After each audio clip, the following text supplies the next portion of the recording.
नमस्कार बच्चों, आज हम सेंटेंस मेकिंग पढ़ेंगे। सेंटेंस मेकिंग जिसका अर्थ है वाक्य का निर्माण। बच्चों, इसके पहले के वीडियो में हमने आप लोगों को पार्ट्स ऑफ स्पीच जो होते हैं उसके जो डिफरेंट पार्ट्स ऑफ स्पीच हैं उन सब के बारे में शॉर्टकट में हमने बताया, उनकी डिफाइन किया उनको। और आज हम वाक्य का निर्माण कैसे किया जाता है ये पढ़ेंगे। लेकिन किसी भी वाक्य को बनाने के लिए कौन कौन से पार्ट्स होते हैं उनमें, इसके बारे में हम सबसे पहले जान लेते हैं। पहला जो हम देख रहे हैं वो हम कह सकते हैं जिसको कहा जाता है सब्जेक्ट। हम टाइप करके दिखा रहे हैं आप लोगों को, SUBJECT, सब्जेक्ट। बच्चों, सब्जेक्ट को हिंदी में कर्ता कहा जाता है।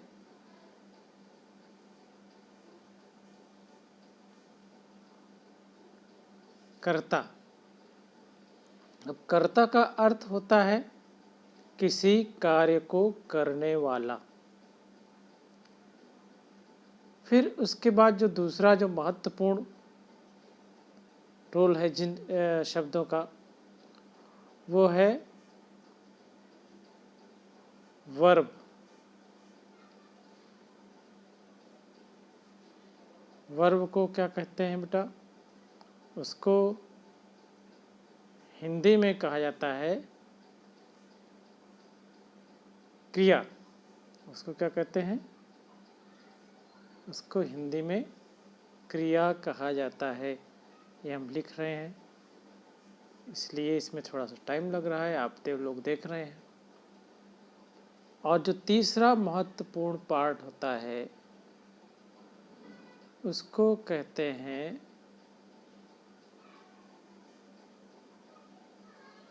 ऑब्जेक्ट। OBJECT, ऑब्जेक्ट, जिसको क्या कहा जाता है? कर्म। इसको क्या कहते हैं? कर्म हिंदी में। तो कर्म का मतलब क्या होता है? कार्य। दूसरे सरल शब्दों में हम समझ सकते हैं कार्य। तो ये तीन महत्वपूर्ण पार्ट होते हैं। और इसके बाद जो अन्य पार्ट वाक्य में प्रयोग किए जाते हैं उनको हम अदर्स की कैटेगरी में रखते हैं। अदर्स। अदर्स को हिंदी में क्या कहते हैं बेटा? अन्य। अदर्स को हिंदी में अन्य कहा जाता है।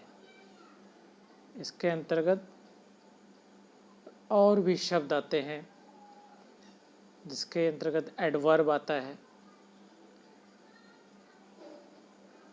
इंग्लिश में हम समझने के लिए इनको क्या कह सकते हैं? एडवर्ब। तो ये जो पार्ट है बेटा, ये किसी भी वाक्य के निर्माण में महत्वपूर्ण होते हैं। ये मैं इसको सर्किल कर दिया। अब ये कैसे होते हैं, आइए हम इसको समझें एक वाक्य के माध्यम से।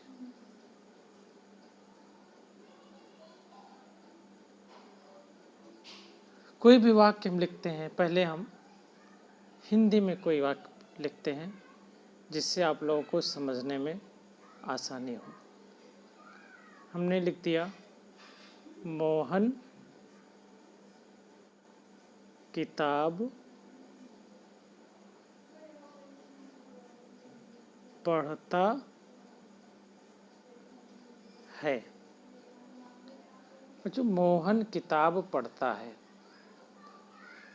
आइए हम ये समझें कि इसमें जो शब्द है मोहन, किताब पढ़ता है, 3 शब्द आया है और इन तीनों शब्दों का अलग अलग नाम होता है। तो जो पहला शब्द है मोहन, पहला शब्द क्या है वाक्य में? मोहन। इसको हम इस तरह से समझें, ये मोहन है पहला शब्द। अब मोहन क्या है, हम लाइन करके आपको क्लिक कर दे रहे हैं। मोहन है सब्जेक्ट। मोहन क्या है? सब्जेक्ट। फिर उसके बाद किताब जो शब्द इस्तेमाल हुआ है, किताब क्या है? ऑब्जेक्ट। क्लियर हो रहा है बच्चों? किताब क्या है? ऑब्जेक्ट यानी कर्म, कार्य। और पढ़ता है जो शब्द आया है, ये पढ़ता है जो शब्द आया है, ये क्या है?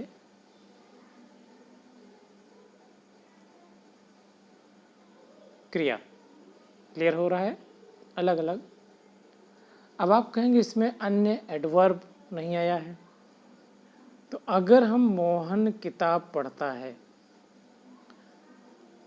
मोहन किताब पढ़ता है में अन्य नहीं है, क्योंकि एडवर्ब नहीं है। एडवर्ब में क्या आता है? स्थान आता है, समय आता है, मैनर आता है, तरीका आता है।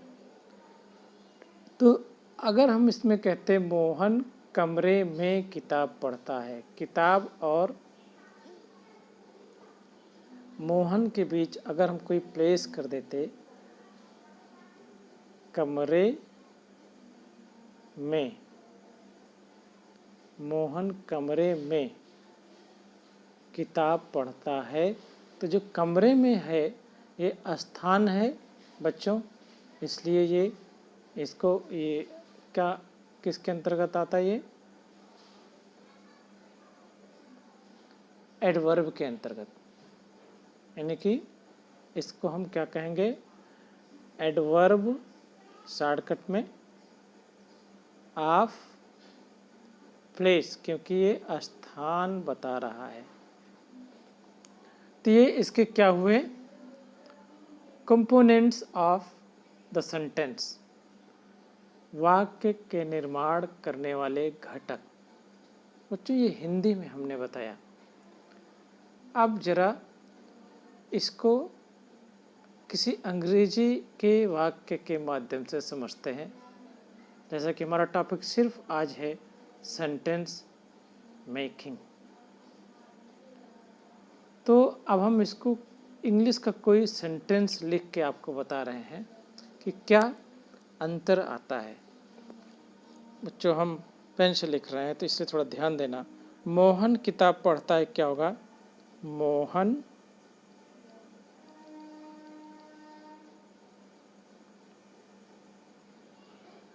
मोहन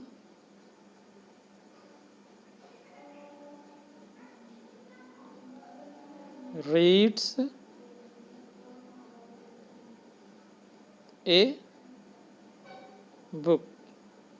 दिखाई पड़ रहा है आप लोगों को? अब उसमें ध्यान दीजिए, जो सब्जेक्ट है, सब्जेक्ट के बाद हिंदी में ऑब्जेक्ट आ गया है, लेकिन इंग्लिश में यही अंतर होता है, सब्जेक्ट के बाद इंग्लिश में ऑब्जेक्ट ना करके वर्ब आता है। फिर उसके बाद आपका ऑब्जेक्ट आएगा, और हमने जैसा कि बताया कमरे में जोड़ा था, तो लास्ट में एकदम जिस क्रम में इंग्लिश में होता है उसी क्रम में बच्चों हमने यहाँ पे लिखा हुआ है, सब्जेक्ट, वर्ब, ऑब्जेक्ट, फिर उसके बाद अदर्स। जबकि हिंदी में क्या है? सब्जेक्ट, ऑब्जेक्ट, फिर वर्ब, कर्ता, कर्म, फिर क्रिया। फिर से मैं बोल दे रहा हूँ, हिंदी में जब वाक्य बनता है तो पहले कर्ता आता है, फिर कर्म आता है, फिर क्रिया आता है। जब अंग्रेजी में वाक्य बनता है तो पहले कर्ता होता है, फिर क्रिया होता है, फिर ऑब्जेक्ट होता है। बच्चों ये ध्यान देना होगा। मोहन रीड्स ए बुक, ये अंतर है। इसको हम किसी और वाक्य के माध्यम से आइए समझते हैं। ये तो मोहन किताब पढ़ता हो गया। चलिए इसको अगर हम लिखते हैं, कोई और सेंटेंस बनाते हैं। अब यहाँ पे हम कह सकते हैं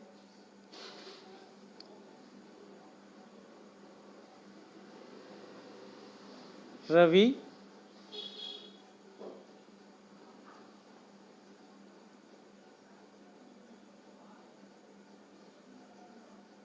कक्षा में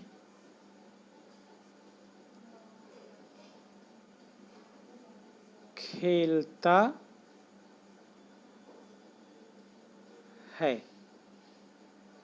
बच्चों इसमें देखिए कक्षा में यानी कि एडवर्ब भी आ गया, एडवर्ब ऑफ प्लेस आ गया। इसको क्या कहेंगे? Adverb of place.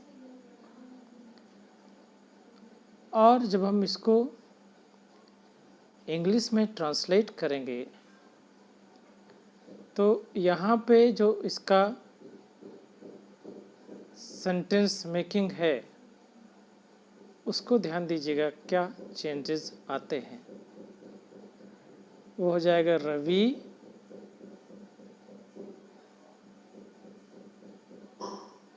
Plays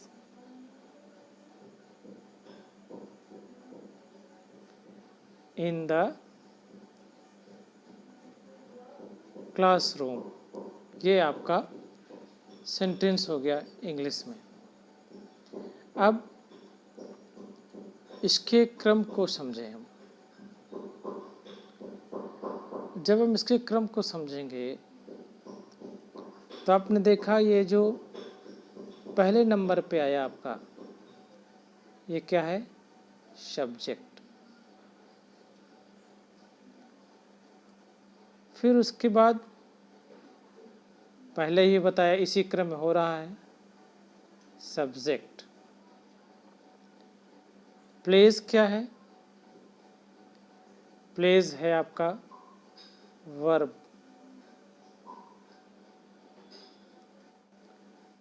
in, अगर आपको पार्ट्स ऑफ स्पीच याद हो तो हमने बताया था संज्ञा या सर्वनाम के पारस्परिक संबंधों को जो बताता है उसे प्रीपोजिशन कहा जाता है। तो यहाँ ये प्रीपोजिशन है इन, लेकिन इन द क्लासरूम ये क्या है? एडवर्ब है।